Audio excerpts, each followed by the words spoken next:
Dans cette séance, nous allons terminer la première partie euh, sur les différentes approches qui s'opposent sur la question qui détermine et quoi détermine les utilisations des nouvelles technologies de communication, plutôt les innovateurs ou les adopteurs, ou plutôt les producteurs ou les consommateurs. Et nous avons discuté ça dans la première séance ou dans la deuxième séance, dans la première partie de euh, cette phase du cours, sur la base des innovations avec la théorie de la diffusion qui insiste plus sur l'apport des inventeurs et qui minimise un peu l'apport des adopteurs. Et puis la dernière semaine, on avait les approches qui, en plus, insistaient sur l'importance des usagers, des consommateurs qui appliquent des tactiques pour s'approprier les technologies, qui domestiquent la technologie. Et donc aujourd'hui, on va voir deux approches qui intègrent les deux et qui essaient vraiment d'avoir une vision balancée et équilibrée euh, des deux perspectives.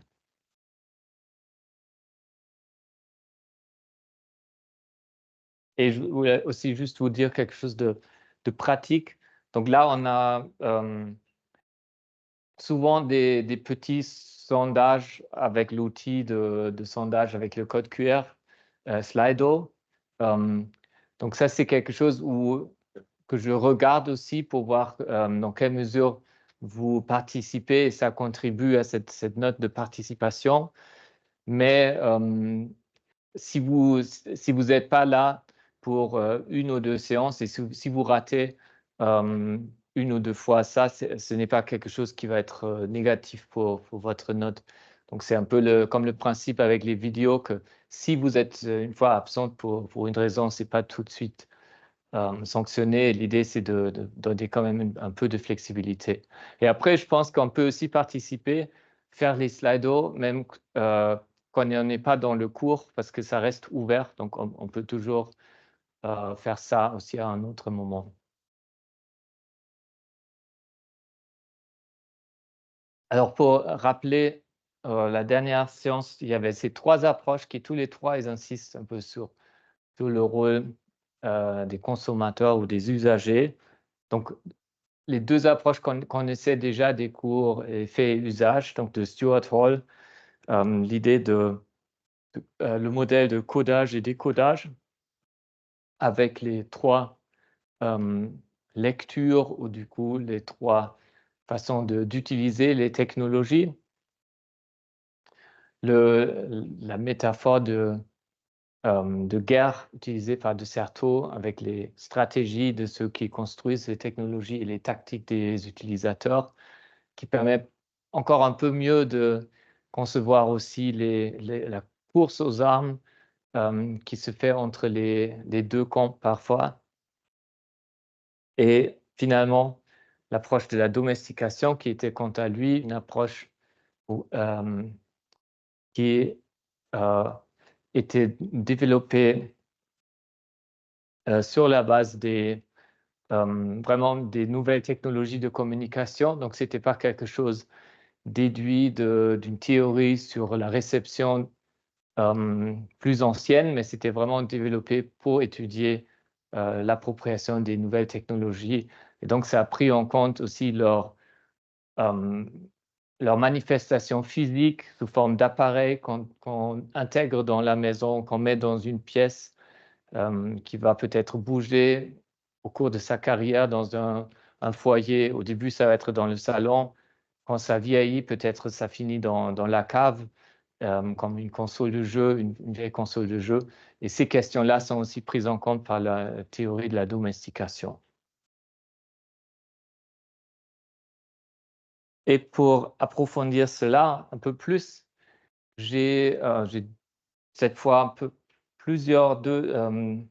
deux exercices ou deux éléments d'approfondissement. Donc le premier, c'était que je voulais revenir un peu sur encore une fois sur ce que vous aviez dit dans le Slido la semaine dernière par rapport aux exemples d'une utilisation oppositionnelle, dans le sens de lecture oppositionnelle de Stuart Hall, parce que c'était le quota des réponses avec lesquelles j'étais tout à fait content était quand même assez limité. Donc, j'ai repris quelques exemples que vous aviez donnés. Et donc, pour que ce soit vraiment un exemple satisfaisant pour une utilisation oppositionnelle d'une technologie de communication, il faut que ce soit une utilisation qui va contre les termes d'utilisation. Ça, c'est un bon critère parce que ça veut dire qu'il y a un vrai conflit avec le contrat qui existe entre les usagers et les producteurs. Dans l'idéal, c'est aussi entre le modèle économique de l'opérateur, donc que le modèle économique c'est basé sur certains profits qui sont basés sur certains comportements, et si on essaie de contourner ces comportements en violant les termes d'utilisation, c'est un bon exemple. Et le troisième, c'est qu'il doit-il aussi y avoir, pour être parfait comme exemple, vraiment une manipulation de technique de l'offre. Donc, pas juste quelque chose qui se fait au niveau des contenus, mais quelque chose qui se fait avec la technologie, parce que c'est la technologie qu'on étudie ici et qui est un peu le terrain de bataille par rapport aux nouvelles technologies de communication. Si on prend ces critères-là, on voit l'utilisation des réseaux sociaux pour poster des contenus haineux ou du cyberharcèlement. C'est bien possible que ce soit contre les termes d'utilisation de certains réseaux sociaux, mais il manque le deuxième et le troisième point. Et c'est pourquoi les réseaux sociaux, au début, ils n'ont pas fait beaucoup d'efforts contre les fake news ou le harcèlement, parce que ça ne posait pas de problème pour eux économiquement, finalement. Ça, au contraire, parfois, ces messages-là créaient beaucoup d'engagement des différents usagers, et ça pouvait même être quelque chose de positif économiquement. Comme surtout les fake news, c'est quelque chose qui justement a été de plus en plus diffusé parce que l'algorithme a apprécié ces messages, parce qu'ils ont créé beaucoup d'engagement du côté des usagers. Et c'est aussi quelque chose qui se fait au niveau du contenu et pas au niveau de la technologie de l'offre. Donc, c'est moins pertinent comme exemple pour cette utilisation oppositionnelle.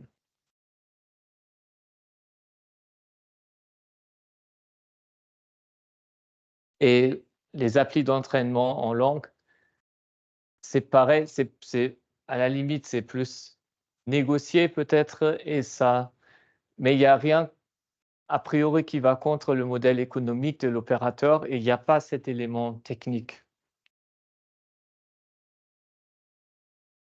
Par contre, un bon exemple, c'est le contournement des restrictions de géolocalisation avec un VPN.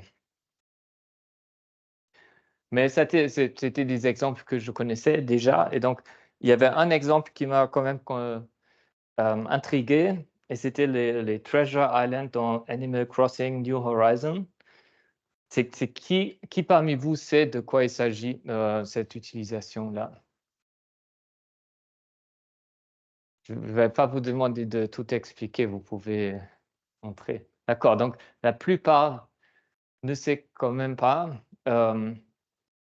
Alors, c'est assez compliqué. Je pensais que je pouvais être tout de suite comprendre, parce que je me suis demandé, mais si c'est quelque chose dans le jeu, ce qui me permet d'avoir beaucoup de ressources sans devoir travailler, c'est peut-être pas un problème. C'est peut-être dans le modèle économique de l'opérateur, et c'est rien de technique derrière.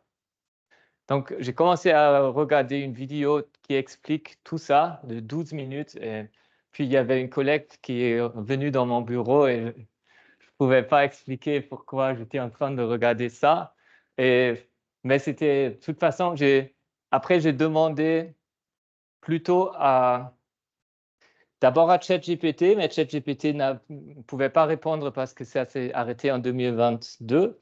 Mais j'ai demandé à Google Bard, qui est l'équivalent de ChatGPT de Google. Et Google Bard a donné cette explication-là directement.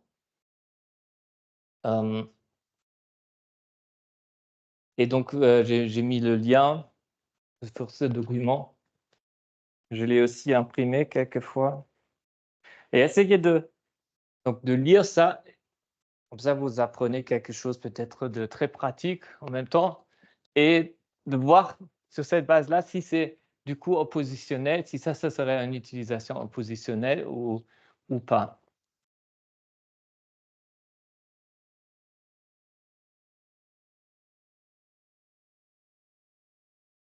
Donc, vous pouvez accéder à ce document par le slide de la présentation. Et sinon, je l'ai aussi imprimé quelque part.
Donc ça, avec l'image et tout, c'était direct la réponse de Google Bard.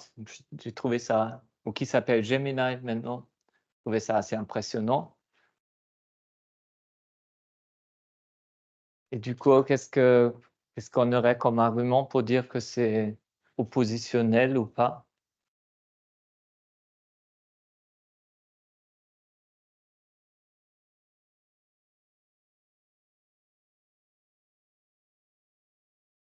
Oui, s'il vous plaît.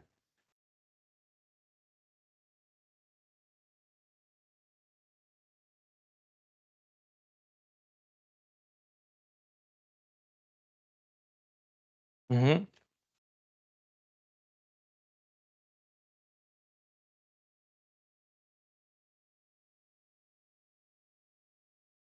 mhm. Maintenant, oui, c'est ça, c'est donc une question. Est-ce qu'il y a un désavantage pour l'opérateur du jeu de ce comportement? Peut-être ceux qui connaissent le jeu un peu mieux pourraient le dire.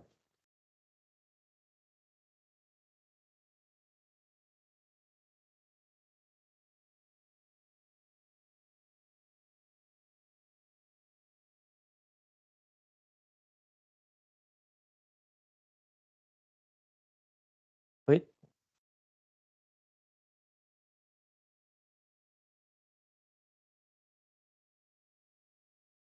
pour les joueurs. ou-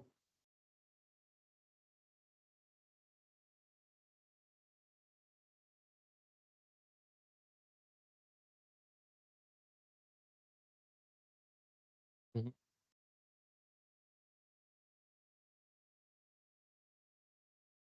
D'accord, oui.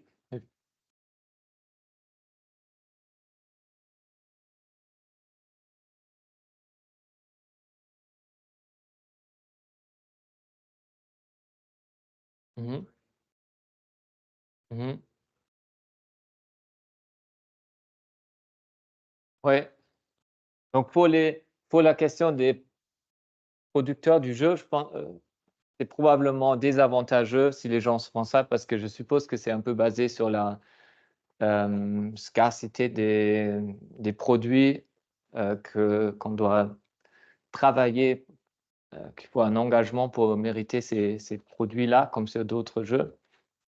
Et après, est-ce que c'est si c'est un risque pour les usagers eux-mêmes, ça peut toujours être une lecture oppositionnelle parce que ça, c'est un peu c'est souvent, en fait, lié à des jeux. Le débridage des téléphones portables ou c'est presque toujours qu'on court un risque de sanction si on fait un usage oppositionnel. On est dans la guerre quand même, si on prend les métaphores de Michel de Certeau, dans la notion de tactique, c'est très proche de l'utilisation oppositionnelle.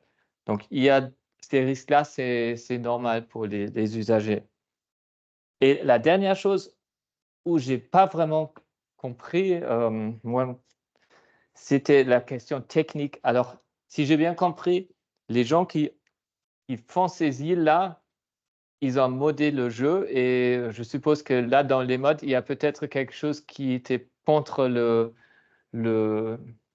la technique de base du jeu, un peu quelque chose où ils sont allés un peu plus loin pour, modifier le jeu et que là, ils ont quand même bricolé un peu, hem, ou braconné comme disait de Certeau, dans le jeu, dans la technique du jeu.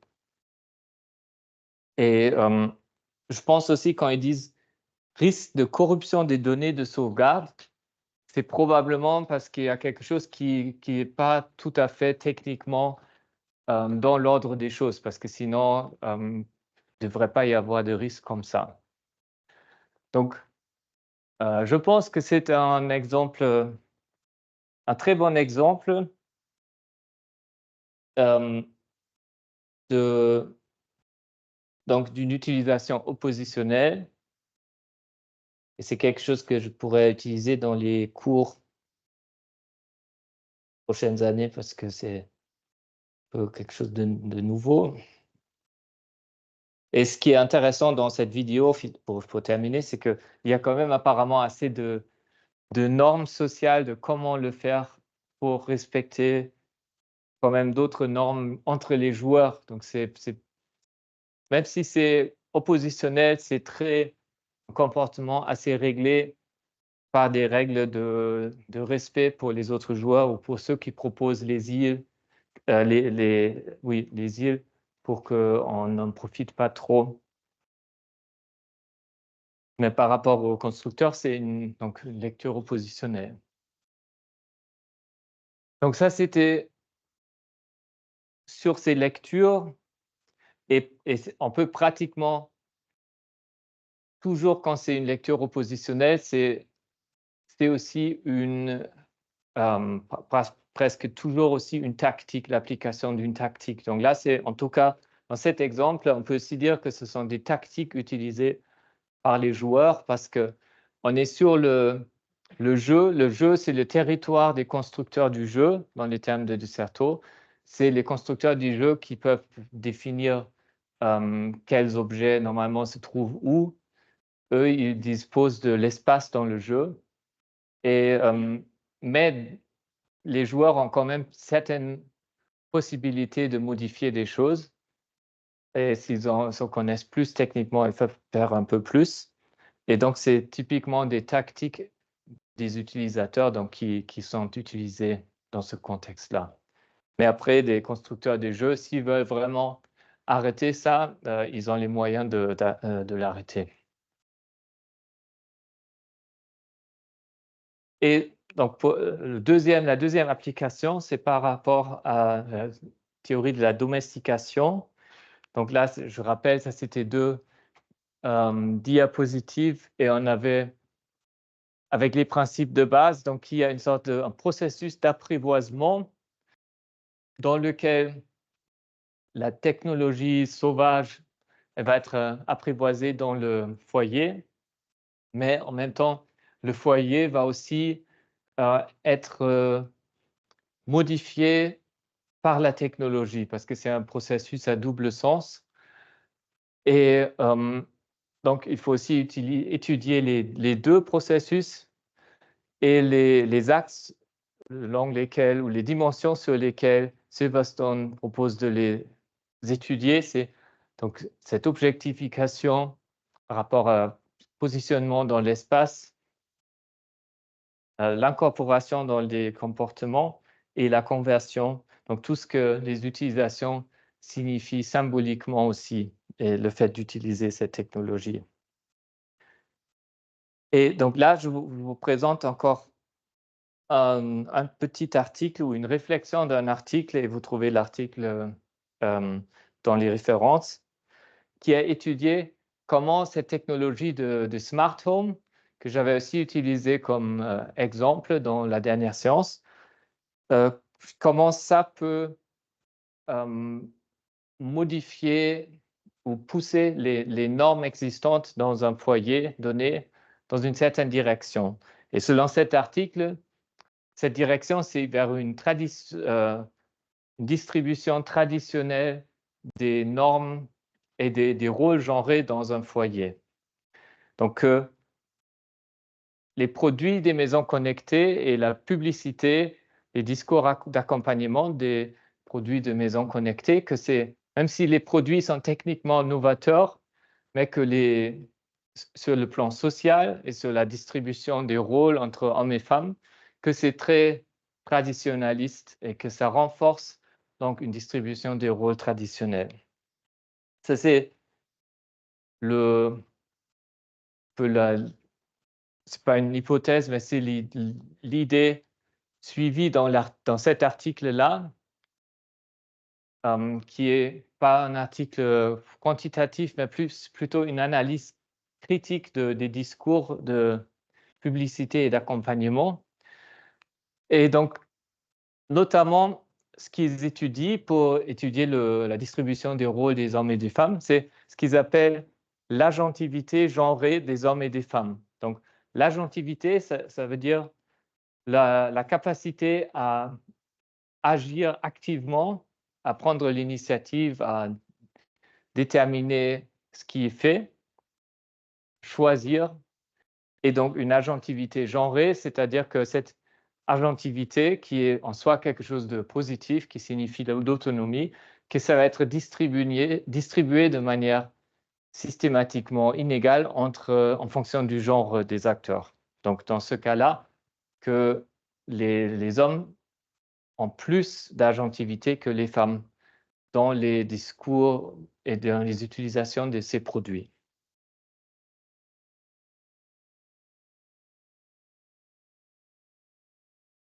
Donc, je vous montre certains des documents qui ont été étudiés et essayez de voir seul et avec votre voisine et votre voisin dans quelle mesure ces films-là ils renforcent une agentivité genrée, donc une distribution inégale de l'agentivité des rôles des hommes et des femmes à travers ces vidéos.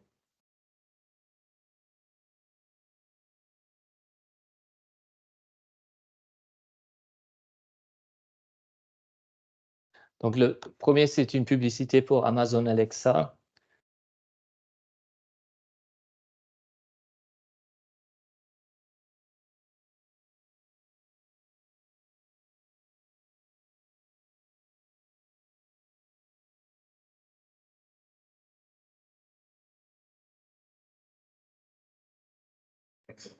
Yes. But like set the temperature at almost 71 degrees. Turn on the lights.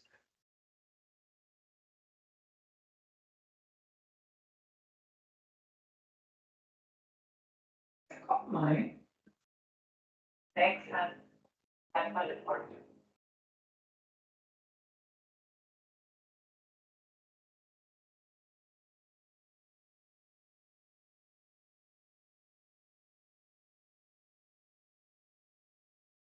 Donc ça, c'était le premier. Et maintenant, le deuxième, il est un peu plus long. C'était la première publicité dans laquelle, en 2016, Amazon a présenté le produit de l'enceinte connectée Amazon Echo pour la première fois. Et Amazon, c'était les premiers qui ont proposé un produit comme ça.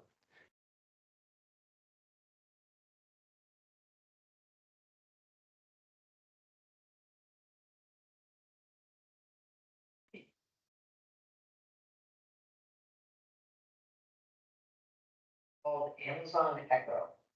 How's it going? I'm just finishing up right now. Is it on? Oh, it's always on. Can it hear me right now? Nope, it only hears when you use the wake word we chose. Alexa, Well, what does it do? Alexa, what do you do? I can play music, answer questions, get the news on weather, create to-do lists, and much more. Awesome. Alexa, play rock music. Rock music. Alexa, stop. Alexa, what time is it? The time is 3:27. You actually don't have to yell at it. Okay, it uses far-field technology, so it can hear you from anywhere in the room. So it can just hear you anywhere? Yes, well, everyone can hear you anyway. Oh. Is that where we're gonna put it? I was thinking of putting it there, but it works anywhere. Echo is pretty neat because it knows all sorts of things. All you have to do is ask. Alexa, how tall is Mount Everest? Mount Everest's height is 29,029 feet, 8,848 meters. That's so much, it's so small. It updates using the cloud. That's also how it gets its answers. Just read that off the box, Tom. Dad really likes that Echo just plugs in, so we never have to charge it. Plus, Echo's really good at keeping track of things like shopping and to-do lists. Okay, but Alexa, add wrapping paper to the shopping list. I put wrapping paper on your shopping list. Alexa, how many teaspoons are in a tablespoon? 1 tablespoon equals 3 teaspoons. Alexa, set a timer for 8 minutes. 8 minutes, starting now. Dad's not a morning person, but Echo definitely helps him wake up. Alexa, alarm off. You gotta get up. Saturday. Alexa, what day is it? Today is Thursday, November 13th.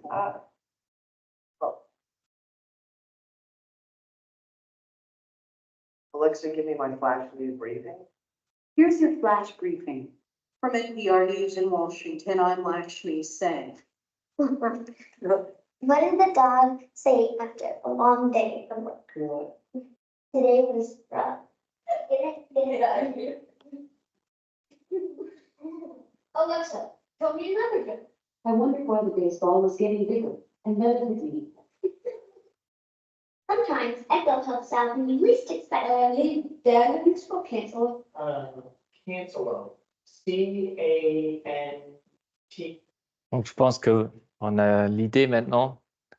Est-ce qu'il y avait des choses dans ces deux spots publicitaires qui ont montré une agentivité genrée, donc différents degrés d'agentivité chez les hommes et les femmes?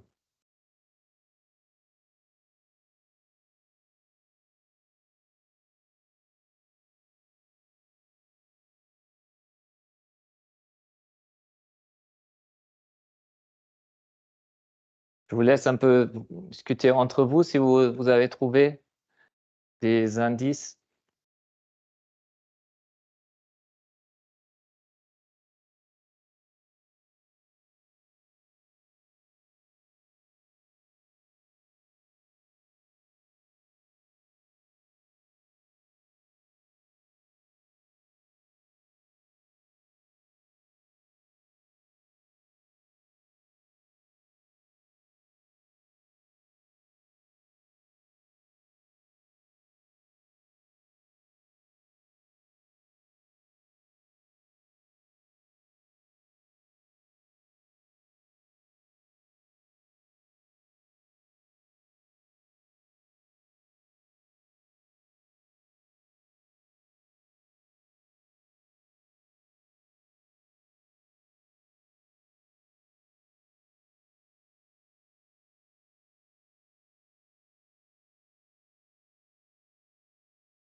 Je présente juste encore une fois ce premier avec des sous-titres.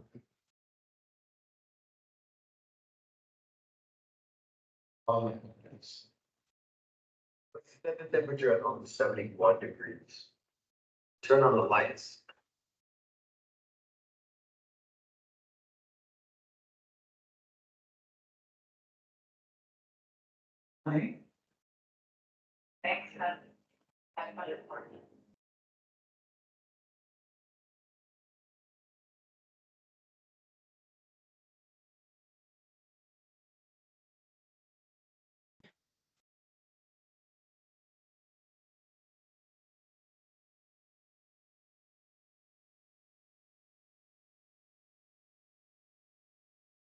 Alors, quelque chose que vous avez observé? Oui, s'il vous plaît.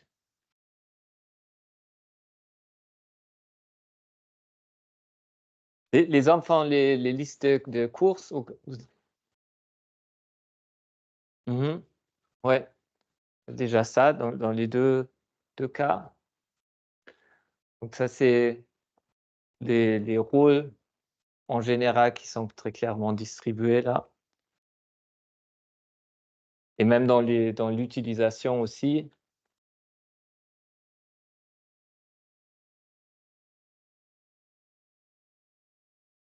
Encore d'autres aspects par rapport à cette agentivité? Oui. Des questions et dans la pièce, il y a 3 filles, mais il n'y en a aucune qui pose des questions. Et après, dès que le petit garçon arrive, lui, direct, il pose une question. C'est plutôt les hommes qui posent des questions et les femmes qui les regardent faire. Et après, peut-être qu'elles posent des questions. Oui. Et c'est à travers des générations, là aussi, le père et le garçon aussi.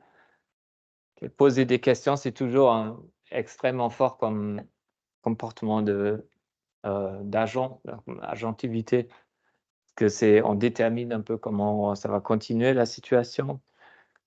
Et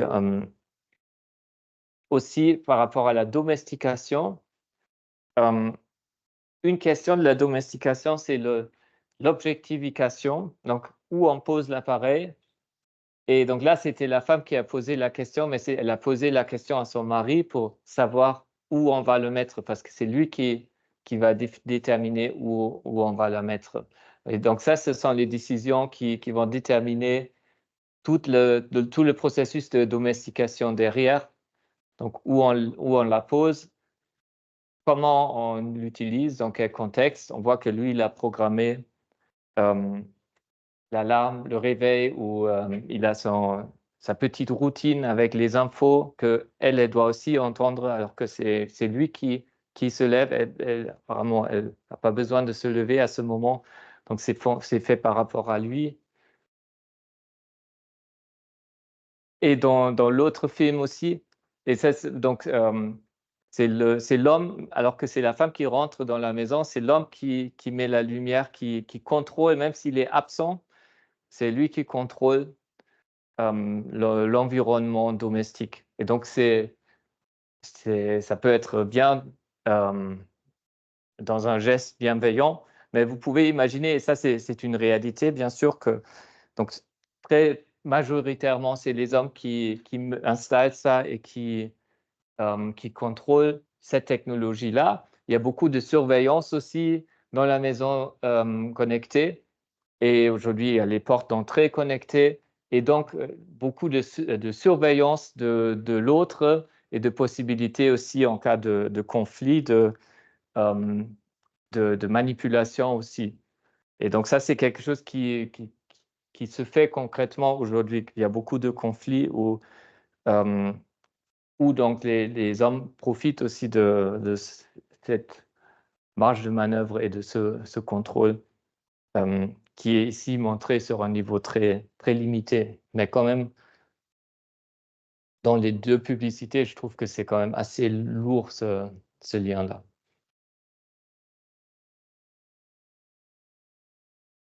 Et après, donc, ça c'est juste, on ne va pas le lire en détail, mais vous trouvez le support Ça, c'est un autre texte dans cette étude qu'elle a pris cette fois d'un texte de consulting sur la maison connectée de l'agence de consulting PricewaterhouseCoopers qui décrit un peu un processus de quand une famille se lève dans une maison. Le texte il est adressé à la femme dans cette maison-là. Et donc là aussi, ce n'est pas l'homme qui a l'agentivité, mais c'est la technologie en fait. Dans ce texte, à travers tout ce texte, ça commence avec le fait que c'est le réveil qui sonne. Et après, ce sont toujours des machines qui disent à la femme ce qu'il faut faire. Donc, qu'il faut habiller les enfants. Toutes les tâches domestiques ils sont rythmées par la maison connectée. Et la femme fait les choses et les machines lui disent quand elle doit les faire. Mais ce n'est pas elle qui programme les machines, mais ce sont les machines qui rythment son travail. Et donc ça, c'est une analyse plutôt linguistique où elle analyse les verbes qui sont utilisés en lien avec la femme et la technologie pour montrer que c'est la technologie qui est active et la femme qui suit, qui fait ce que la technologie lui dit, en gros. Donc c'est assez intéressant comme autre approche d'analyse plus littéraire, plus critique, mais tout à fait dans le cadre de cette approche de la domestication, parce que ça montre comment l'équilibre moral dans la maison va être déséquilibré par l'intégration de cette technologie.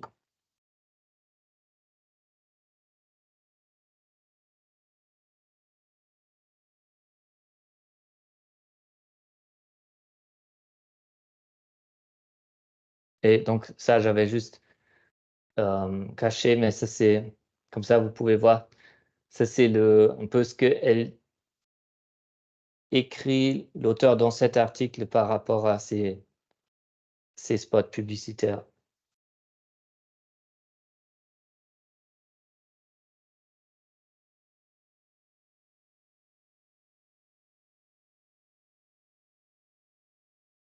Donc, vous voyez que ces approches-là, même s'ils ont mis l'accent plus sur le rôle des usagers, ils peuvent aussi être utilisés pour étudier comment la technologie influence l'équilibre dans les foyers. Mais là, on va voir donc deux approches qui ont été conçues pour vraiment étudier les interactions entre les aspects plutôt techniques et du côté des usagers.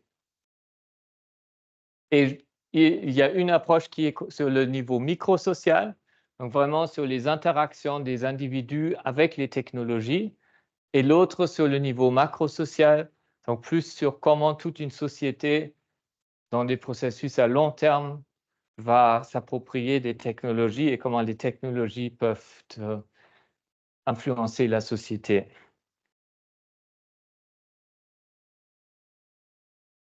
Et je commence encore avec cette approche des affordances. Donc, sur le niveau microsocial, affordance, c'est un terme qui a été en vogue à peu près les 10 dernières années en sciences de la communication et plus largement dans les disciplines qui traitent les interfaces de technologie. Mais ce terme, en fait, il vient d'une discipline tout autre de la psychologie de la perception de l'environnement. Donc, de la perception par des animaux notamment, comment les animaux perçoivent leur environnement. Et c'est dans ce paragraphe-là que le terme a été utilisé pour la première fois. Donc, ce psychologue, Gibson, il a décrit comment les animaux perçoivent leur environnement et comment les animaux déduisent de leur perception des environnements ce qu'ils peuvent faire avec. Et dans cette phrase, il dit lui-même, donc le verbe, il a inventé un verbe, to afford. Non, le verbe to afford existe dans le dictionnaire, mais le nom affordance n'existait pas encore à l'époque. Donc, il a pris un verbe en anglais, to afford, qui signifie permettre de faire quelque chose, et il en a fait un substantif affordance. Et donc, l'affordance, c'est ce que l'environnement nous propose de faire, nous permet de faire, donc, ou même nous invite à faire. Donc, on va voir des exemples après.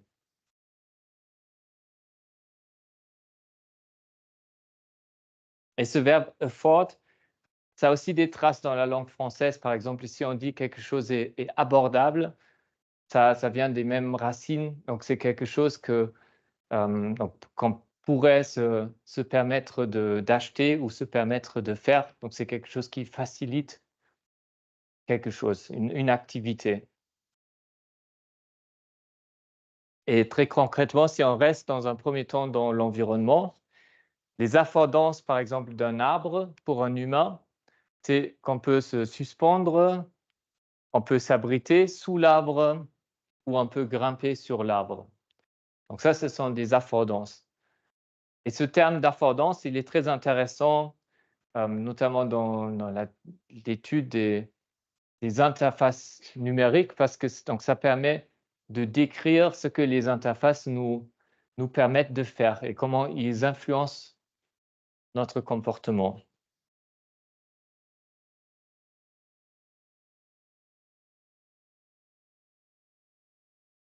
Et là, on a une définition maintenant d'un autre chercheur qui est venu 30 ans après Gibson, mais qui a, dans une époque où on commençait à redécouvrir ce terme et son utilité dans les sciences sociales et dans les sciences de la communication. Et donc, il a défini les affordances comme des aspects fonctionnels et relationnels qui encadrent, mais sans le déterminer, les possibilités d'action des agents par rapport à un objet. Donc, et là, on a de nouveau, on voit comment ça... ce n'est pas une approche déterministe parce qu'il ne dit pas que les objets, les affordances déterminent notre comportement, mais ils nous font des propositions et comme ça, ils encadrent notre comportement. Mais après, c'est quand même notre choix. Donc, par exemple, on avait l'exemple de l'arbre. Maintenant, on passe aux technologies médiatiques. Un appareil photo, par exemple, il a l'affordance, ou le déclencheur plus concrètement, l'affordance de prendre des photos si on appuie sur le déclencheur. Souvent, si on appuie longtemps, tu as l'affordance de prendre des vidéos, d'enregistrer des vidéos. Mais les affordances, ils ne sont pas quelque chose qui appartient aux objets technologiques tout seuls, mais ils existent dans la relation entre les objets techniques et leurs usagers et l'environnement. Donc, par exemple, on prend les affordances. Chaque objet a différentes affordances par rapport à différents usagers et différents environnements. Et ces affordances, ils peuvent être incarnés par les outils techniques et ils peuvent être effectués par les usagers et favorisés par l'environnement. Donc, cette vision-là, elle permet de voir dans l'ensemble comment fonctionnent les affordances. Et donc, concrètement, ça dépend donc de ces trois facteurs. Et c'est quelque chose qui existe dans la relation entre un outil, un usager et un environnement. Donc, par exemple, si on reprend l'exemple du déclencheur, ça permet de prendre des photos, on avait dit, mais c'est une affordance qui n'existe que dans la relation entre l'appareil photo et l'humain. Par exemple, un fourmi, il ne peut pas prendre des photos avec un déclencheur parce qu'il est trop léger. Par contre, pour le fourmi, ça permet, l'affordance, c'est de marcher dessus. Donc, c'est une autre affordance.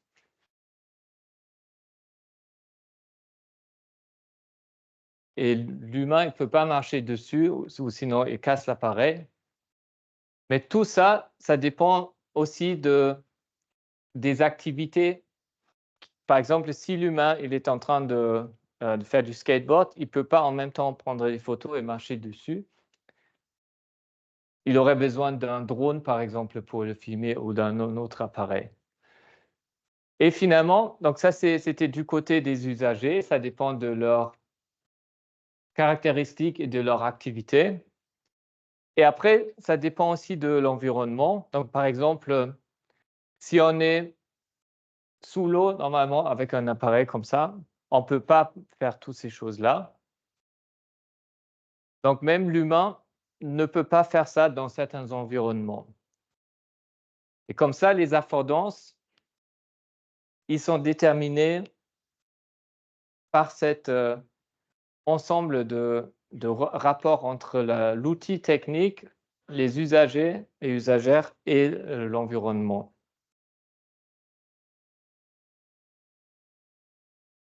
Et on va faire une pause là, et après, on pourra approfondir cette idée avec d'autres exemples encore.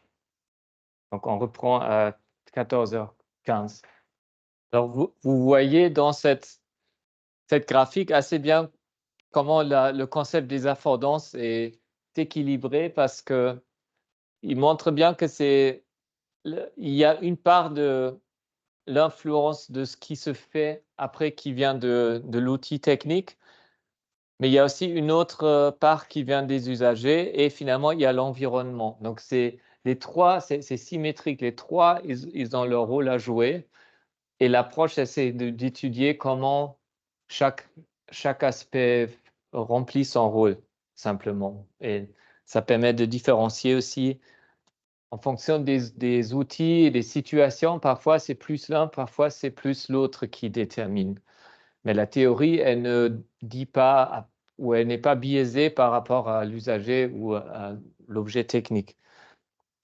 Donc, pour prendre un exemple où c'est très incarné, ce qui est fait par l'usager, l'usage est très incarné dans l'objet technique.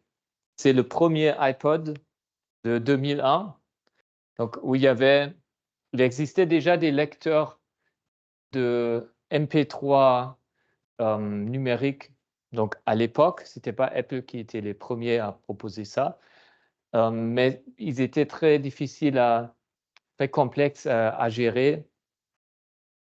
Et puis, il y avait le problème que la musique, elle était illégale. Il n'y avait aucun fournisseur qui proposait une plateforme pour acheter des MP3 légalement.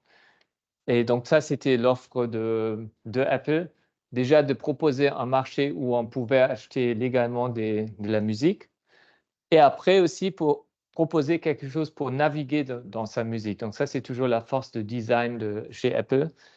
Et donc, le designer Johnny Ive, il avait cette idée d'une roulette parce que si on a beaucoup de pièces dans sa bibliothèque, ça devient très compliqué de naviguer. Et les autres lecteurs MP3, c'était pour ça qu'ils n'avaient pas beaucoup de succès parce que c'était tellement compliqué que normalement, il fallait les brancher sur son ordinateur pour choisir ce qu'on veut écouter et après, on écoutait, mais on ne pouvait pas au cours de route naviguer. Et là, ils ont proposé ça et c'était la première solution vraiment praticable de naviguer tout en utilisant en écoutant en mobilité. Et c'était donc très fort dans le design même du produit. On voit que c'est très mis en avant cette roulette. Et donc, ce comportement, c'était fortement suggéré par le design et donc fortement incarné dans la forme même de l'objet technique. Cette manière de naviguer avec le pouce. On a d'autres objets où c'est plus un travail qui va être moins déjà préparé par la technologie et plus devoir être effectué par les usagers. Donc, par exemple, dans les logiciels de photo, comme la caméra dans les appareils Android, on peut prendre des photos et après on peut les modifier, mais ça demande de passer dans différentes interfaces ou dans le paramétrage, dans tout un menu avec différentes hiérarchies pour choisir ce qu'on veut faire précisément pour modifier l'image. Donc ça, c'est quelque chose où la technologie, elle offre beaucoup de possibilités de paramétrer, mais ça demande un grand travail aussi et une grande réflexion des usagers pour faire ce qu'ils veulent.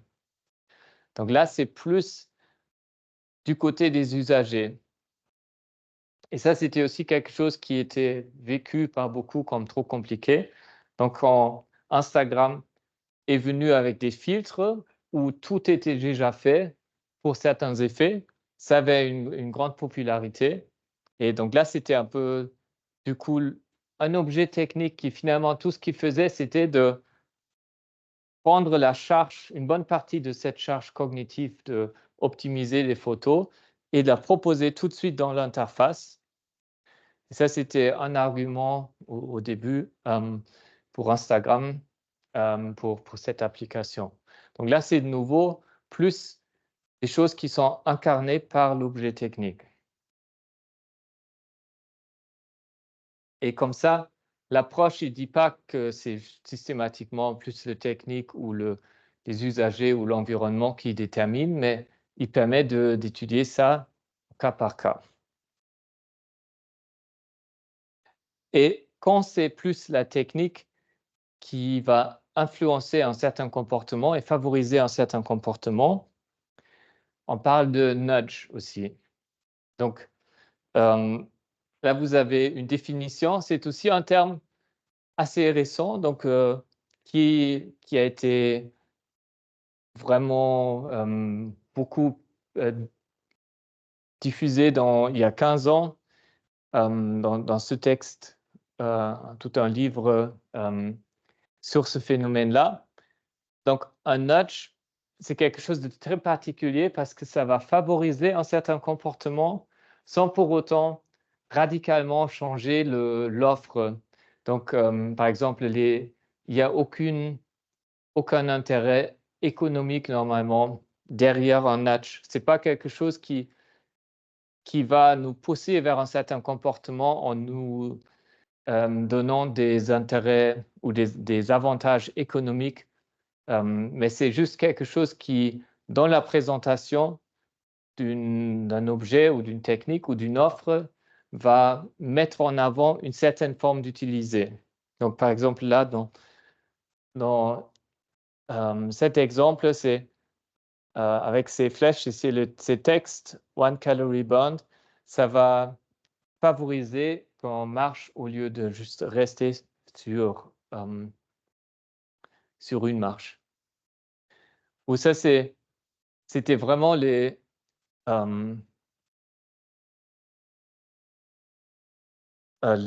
bulletins de vote pour l'intégration de l'Autriche dans l'Allemagne nazie en 1938. Donc, donc, on pouvait voter pour ou contre, ja ou nein. Et le ja, c'était beaucoup plus grand que le nein. Donc, c'est un nudge très, très classique, très, très simple, donc pour favoriser le vote dans un sens. Donc, ça change rien. On peut toujours normalement faire les deux, mais c'est juste une activité qui va être très favorisée par la mise en place de l'interface. Ou aussi la possibilité de s'inscrire en se servant de ces identifiants Facebook ou Google ou autres.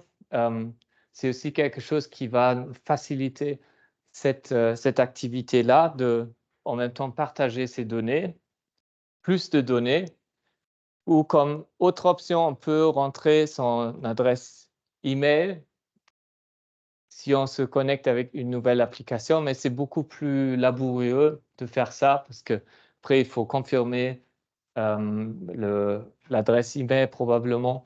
Et donc là aussi, on est poussé un peu vers le fait de se connecter avec son compte existant, ce qui va nous coûter plus cher en données, mais va être plus facile. Donc c'est une autre forme de nudge. Et donc, le principe des nudges, on peut vraiment l'expliquer avec cette théorie de l'affordance, que c'est simplement une affordance qui va donc être plus incarnée par la technologie que effectuée par les usagers. Ça va plus venir de la technologie et de l'offre technologique.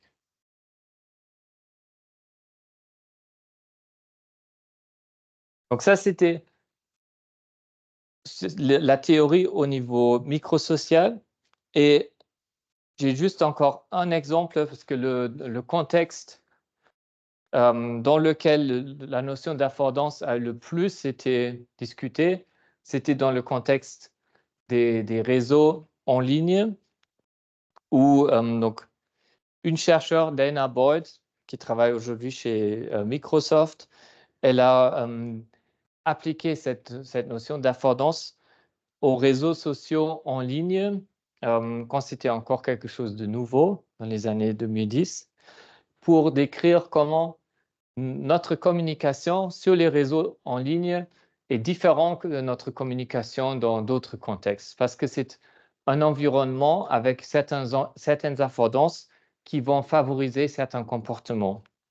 Et donc, c'est un travail qu'elle a fait sur la base d'un grand nombre d'entretiens qu'elle a fait avec des collégiens aux États-Unis dans le cadre de son doctorat. Et donc sur leur utilisation des réseaux sociaux. Et sur cette base, elle a donc écrit un article qui est aujourd'hui un des classiques sur l'utilisation, sur les réseaux sociaux et la communication des réseaux sociaux, où elle identifie donc 4 affordances des réseaux sociaux comme environnement de communication qui vont influencer et qui influencent comment nous communiquons dans ce contexte-là. Et le principe de base, c'est que ces environnements-là, sur les réseaux sociaux, ce sont donc des environnements numériques où on n'a plus à voir avec des atomes, mais avec des bits et des bytes. Et donc, qui suivent une toute autre logique et physique que les atomes. C'est plus facile à stocker, à publier, à diffuser, à copier. Et donc, ça va aussi influencer notre communication. Selon ces 4 affordances, donc la persistance, la reproductibilité, l'extensibilité et la possibilité de chercher des choses. Donc, la persistance, c'est que ce qu'on laisse sur les réseaux sociaux, ça va rester sur les réseaux sociaux. Simplement, bien sûr, ça peut être effacé, mais c'est assez difficile de l'effacer. Et un peu ce qui se passe normalement, c'est que ça reste là parce que les coûts de stocker les données, ils ont diminué de manière exponentielle. Et donc, aujourd'hui, c'est souvent plus cher d'effacer des données que de les stocker simplement. Parce que pour les effacer, il faudrait faire un tri. Et pour les stocker, ça ne coûte rien. Et donc, c'est plus facile juste de les laisser. Donc, cette persistance, c'était une affordance, une des 4 affordances principales qui caractérisaient la communication sur les réseaux sociaux au début quand ils ont émergé. Donc là, on peut réappliquer ça. C'est quelque chose qui était favorisé par les outils, parce que par exemple, sur les téléphones portables, souvent le défaut, c'était qu'on sauvegardait toutes les protos qu'on prenait directement sur le cloud. Et donc là, c'était la technologie qui va favoriser que tout soit stocké par l'environnement, parce que les coûts de stockage avaient diminué, et par les pratiques des usagers aussi, parce qu'il y avait donc de plus en plus de pratiques de prendre des selfies ou de documenter de plus en plus notre vie quotidienne, quelque chose qui ne se faisait pas encore avant les appareils, les smartphones et les réseaux sociaux. Donc ça, c'est une première affordance qui est liée bien sûr à la technologie, mais aussi aux pratiques des usagers émergents. Deuxième affordance, c'est la reproductibilité. Donc, le fait que les contenus peuvent être dupliqués facilement.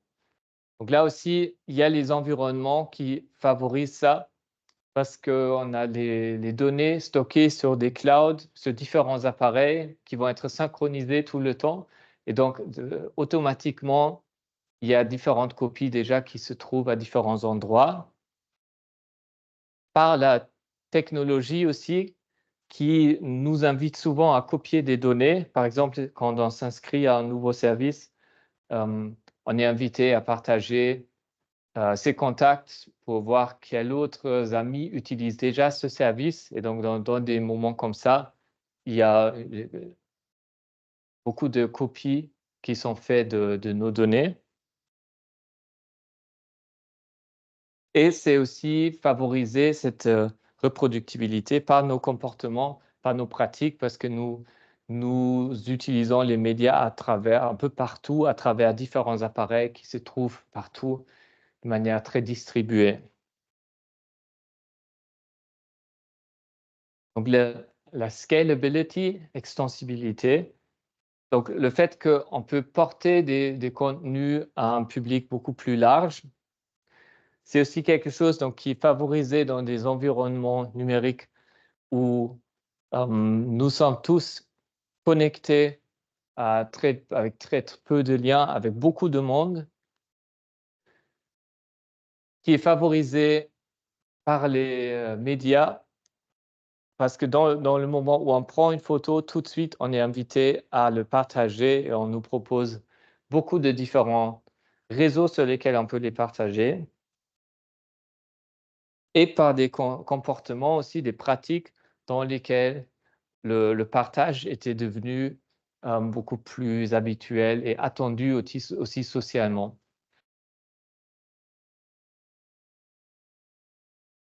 Et la quatrième affordance liée aux réseaux sociaux, c'est la possibilité de recherche des informations. Donc, ce n'est pas juste que toutes les informations sont là-bas quelque part sur Internet, mais aussi qu'on peut les trouver avec des algorithmes de recherche. Donc là, au niveau de l'environnement, on a des algorithmes qui peuvent trouver pas juste des mots-clés, mais qui peuvent aussi trouver aujourd'hui des images et des visages, par exemple, sur la base de reconnaissance faciale. On a des outils qui vont favoriser la recherche, et on a des pratiques donc, par exemple, qui vont favoriser aussi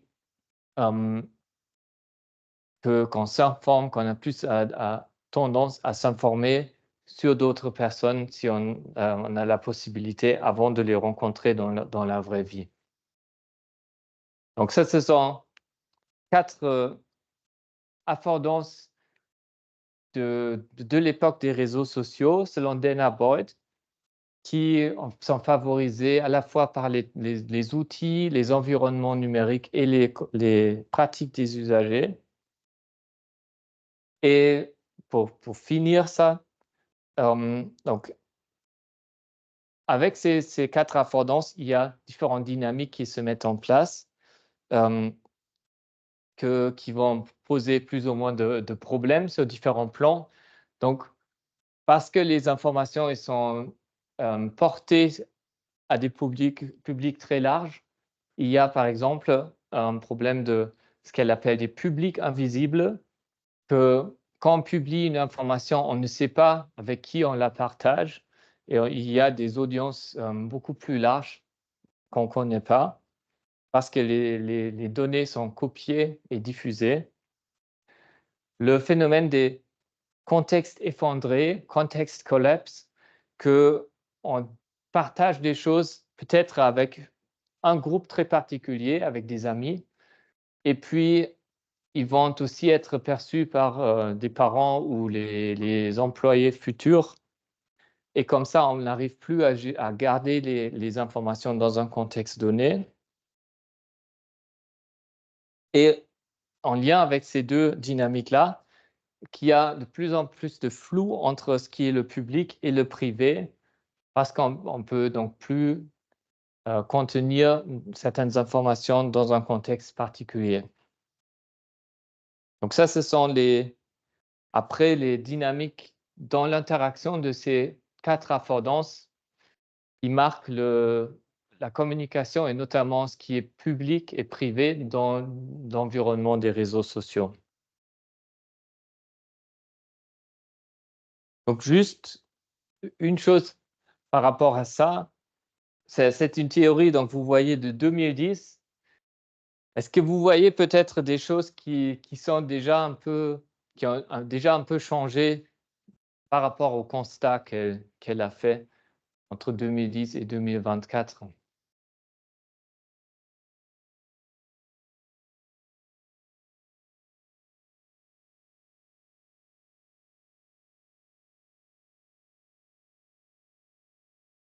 Dans l'offre technologique ou dans les pratiques?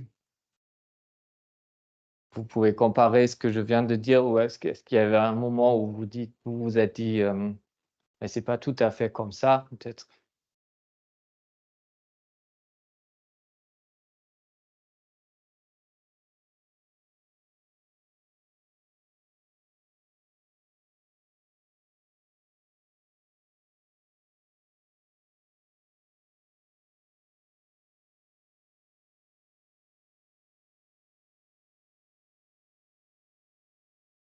Parce elle parle un peu de l'environnement des bits et bytes, qui est différent que l'environnement des atomes. Mais après, elle prend ça comme donnée, comme si c'était forcément, ces caractéristiques-là, ils seraient forcément déterminés par les bits et bytes. Aujourd'hui, on voit qu'il y a plus, quand on voit l'offre des réseaux sociaux, par exemple, qu'on a trouvé des moyens pour contenir un peu ces dynamiques-là. Par exemple, le fait l'exemple avec du stockage des données. Donc, j'avais dit, voilà, c'est de moins en moins cher de stocker des données. Et donc, c'est par défaut que c'est stocké. Sauf que entre 2010 et aujourd'hui, il y a des applications comme Snapchat qui ont été créées qui, par défaut, vont effacer les données, les images de nouveau. Et donc ça, ce n'était pas quelque chose qui était inscrit technologiquement dans les bits et bytes, mais c'était quelque chose qui était développé dans l'interface parce qu'il y avait une certaine demande justement de contenir ces dynamiques de diffusion et de stockage et de persévérance des données. Donc, on voit comment il y a effectivement, avec des exemples comme ça, on voit qu'il n'y a pas de déterminisme du numérique, mais que même avec le numérique, on peut tout aussi facilement faire une interface qui efface les données qu'une interface qui les stocke. Si la règle d'effacement, elle est très simple, comme c'est le cas avec les photos sur Snapchat. Et c'est pareil avec l'extensibilité, par exemple. C'était un peu une théorie développée dans une période où tout le monde utilisait Facebook. Donc, une réaction au niveau des pratiques, notamment des jeunes générations, c'était d'utiliser différentes applications, beaucoup plus d'applications. Et comme ça, on était sûr normalement qu'il n'y a pas cet effondrement des contextes parce que jamais les parents ou les employeurs seraient sur ce réseau social-là sur lequel je suis avec mes amis.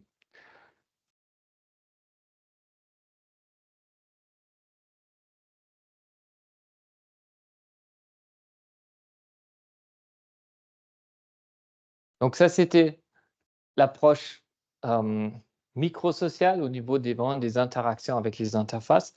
Et maintenant, l'approche macrosociale, c'est une approche qui est un peu une contre-théorie par rapport à la théorie de la diffusion de Rogers, d'un chercheur français, Patrice Flichy,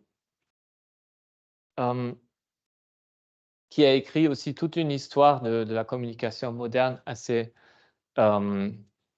qui essaie de raconter cette histoire vraiment sans déterminisme. Et donc, lui, il propose une vision des innovations, de l'évolution des innovations qui prend en compte à la fois l'aspect technique et l'aspect des usages. Et donc, pour représenter ces deux aspects-là, il dit qu'il faut étudier deux cadres. Donc, un cadre de fonctionnement, ça c'est le côté technique, qui va déterminer comment une technologie marche, et un cadre d'usage qui détermine à quoi une technologie sert dans la vie quotidienne des usagers.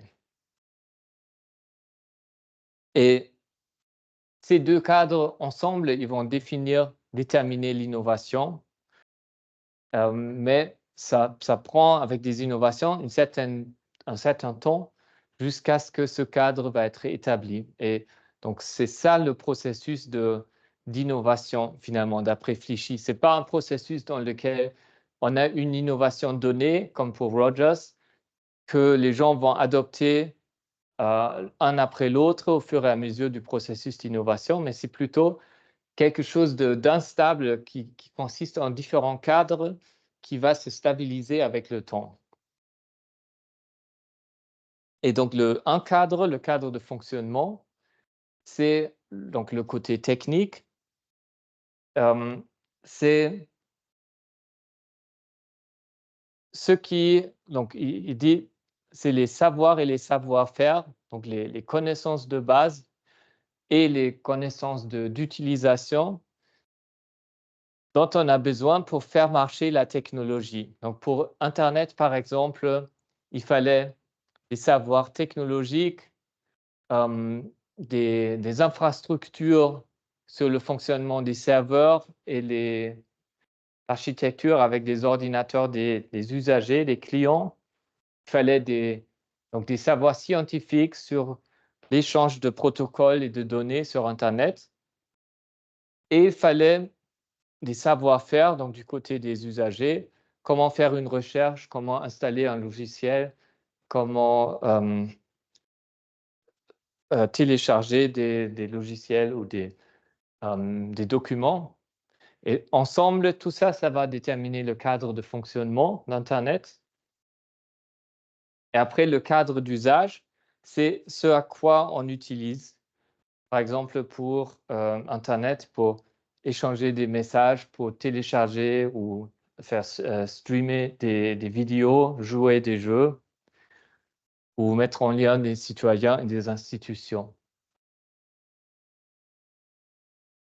Et ces deux ensemble, ils vont créer ce qu'il appelle un cadre de référence socio-technique. Donc, c'est ça qui détermine vraiment l'innovation technique.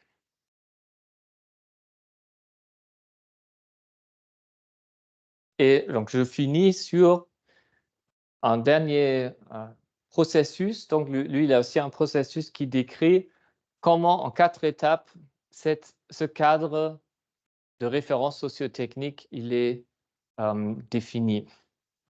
Donc, c'est quelque chose qui est d'abord très flou. Et dans une première phase, on a un cadre de fonctionnement et on a un cadre d'usage, mais les deux, ils ne sont pas liés. Et ils existent de manière parallèle. Après, il y a une phase où on a des premières combinaisons entre les deux. Et puis, on a plus concrètement des prototypes de technologies qui sont utilisés dans certains contextes et finalement, on a un cadre de référence socio-technique stable. Et ce processus-là, donc c'est un peu son équivalent au processus de diffusion de Rogers. Mais ce processus-là, il prend bien en compte qu'il y a des choses profondément qui se changent dans l'offre technique et dans ses usages pendant cette période-là. Et donc, on va étudier ces différentes étapes avec quelques exemples. Donc, si on prend la première phase, les histoires parallèles, donc on pourrait parler d'une préhistoire de l'ordinateur personnel, par exemple. L'ordinateur personnel, c'était né dans les années 70, et donc il y avait un cadre de fonctionnement qui existait, par exemple, sous forme de différentes technologies pour stocker des données, comme les cartes perforées qui existaient déjà depuis le XVIIe siècle. Il y avait des avancées en mathématiques et logique qui étaient une condition pour la programmation, et il y avait l'électricité et les premiers appareils d'électrique au foyer. Et tout ça, c'était des choses qui existaient en parallèle, mais qui n'étaient pas liés les uns avec les autres. Et ils n'étaient pas non plus liés avec les cadres d'usage, comme par exemple quand on avait de plus en plus de demandes pour des calculs très complexes, notamment dans la Deuxième Guerre mondiale, où on avait besoin, si vous avez vu le film Oppenheimer, de calculer comment faire exploser une bombe atomique de la façon la plus efficace. Ça, c'était le premier cas du cadre d'usage des ordinateurs. Il y avait aussi, donc, par exemple, les habitudes de travailler au foyer avec des machines à écrire qui existaient, mécaniques qui existaient depuis un certain temps. Et de plus en plus, on avait l'habitude d'avoir des machines électroménagères dans les foyers. Et ces choses-là, elles existaient parallèlement dans différents mondes. Mais tout ça, ça fait partie de la préhistoire de l'ordinateur personnel. Et puis la deuxième phase, c'est la phase de objet-valise, où il y a différentes combinaisons entre le cadre de fonctionnement et le cadre d'usage qui se font. Comme par exemple ici, vous voyez le premier jeu d'ordinateur avec un ordinateur analogue de 1958, donc, qui s'appelait Tennis for Two. Et là, vous voyez les manettes. Et donc, ça se jouait comme ça. Là, vous voyez et la balle qui saute.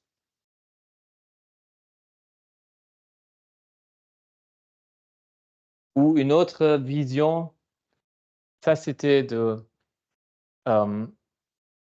1945, une vision d'un ordinateur intégré dans un bureau par Vannevar Bush, qui est considéré un des inventeurs, des précurseurs d'Internet, qui avait cette idée d'un bureau qui nous donne plein d'informations et fonctionne avec des hyperliens, mais qui était totalement analogique. Il n'avait pas encore l'idée que ça pourrait se faire sous une forme numérique. Mais il y avait quand même une combinaison entre différentes technologies et différents cadres d'usage qui préfigurait un peu ce qu'on fait aujourd'hui avec l'ordinateur personnel. Mais c'était très, très isolé et différent. Ça a beaucoup changé et souvent c'était très utopiste, comme cette machine de Vannevar Bush qui pourrait pas fonctionner comme ça parce que tous ces données, l'idée c'était de les avoir sur microfiche, mais au niveau logistique, ça aurait été très compliqué d'utiliser toutes ces données. Et donc, dans la troisième phase de l'innovation en tant qu'objet frontière, ces visions ils prennent une forme plus concrète. Il y a les premiers prototypes qui sont développés.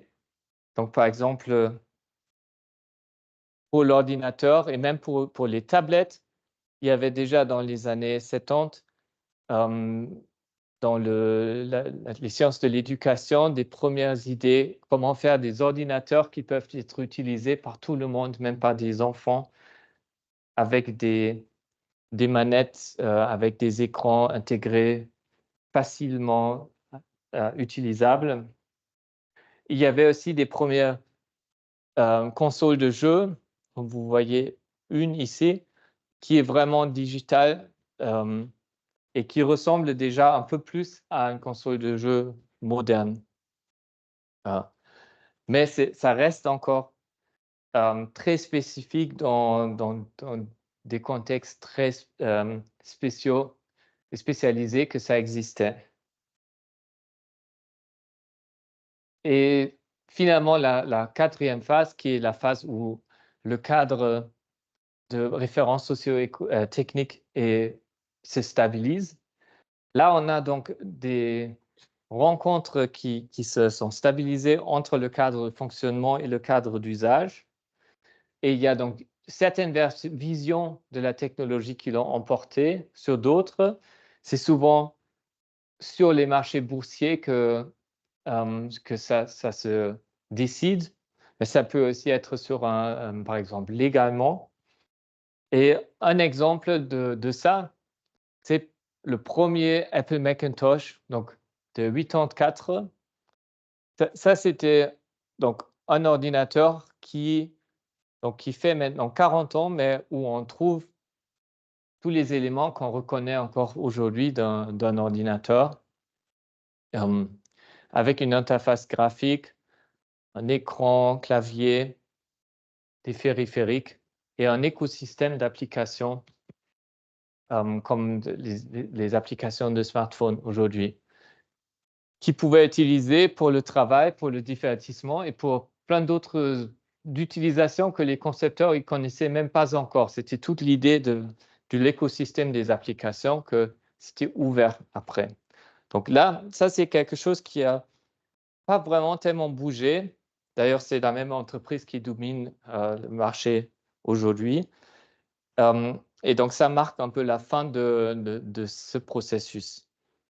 En tout cas, une fin préalable parce que le processus il peut toujours être relancé par des nouvelles technologies ou des nouveaux usages, comme c'était aussi un peu le cas avec les smartphones ou les tablettes. Mais il y a quand même quelque chose de stable qui est resté. Donc, pour résumer, ces deux approches, donc c'était une qui était plus au niveau des interactions des individus avec les interfaces directes, micro-sociales, et l'autre, vous voyez, le macro-social, parce que c'était à long terme, c'était au niveau de toute une société que l'innovation se négocie. Mais les deux approches, ils essaient de vraiment intégrer de manière symétrique les facteurs technologiques et les facteurs sociaux qui sont au niveau de l'individu ou au niveau de l'environnement. Et donc, c'est des approches qui ont l'avantage d'être moins partielles, mais après aussi le désavantage de parfois être très, très complexe aussi et moins appliqué que ce qu'on avait vu dans les séances précédentes. J'ai vu que j'ai pas encore mis des questions de révision, mais je vais mettre ça avec la vidéo aussi et intégrer les questions dans l'autre document. Comme ça, vous pouvez continuer à reviser en même temps. Donc, on a terminé pour aujourd'hui. Merci et à la semaine prochaine.